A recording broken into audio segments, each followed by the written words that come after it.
हामी सबैको प्यारो टेलिसिरियल जुठे आज माघ 7 गते भाग 235 प्रसारण नहुने भएको छ।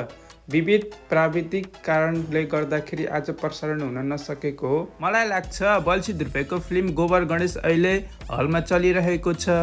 यसैमा उनीहरू व्यस्त भएको कारणले गर्दाखेरि जुठेको सुटिङ हुन नसकेर आज जुठे टेलिसिरियल प्रसारण नभएको हुन सक्छ। जुठे टेलिसिरियल प्रसारण हुने युट्युब च्यानल ओएसआर डिजिटलले भने अनुसार अर्को हप्ता चाहिँ पक्कै पनि जुठे टेलिसिरियल नियमित जुन समयमा प्रसारण हुने हो त्यही समयमा प्रसारण हुनेछ। आज चाहिँ प्राविधिक गडबडीको कारणले गर्दाखेरि जुठे सिरियल प्रसारण गर्न नसकिएको हो भनेर जानकारी दिनुभएको छ। तपाईहरूलाई जुठे टेलिसिरियल कस्तो लाग्छ कमेन्ट गर्नुहोला है। र गोबर गणेश फिल्म तपाईहरूले हेरिसक्नुभयो भने फिल्म कस्तो छ जस्ताको त्यस्तै कमेन्ट रिभ्यू दिन पनि सक्नुहुन्छ।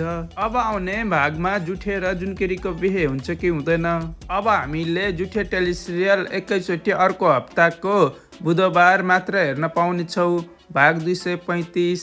अब जुठे र जमिनदारको लडाइँ टुङ्गिनुपर्छ र हामीलाई नयाँ कथामा जुठे हेर्नुपर्छ भन्नेहरू कमेन्ट गर्नु है।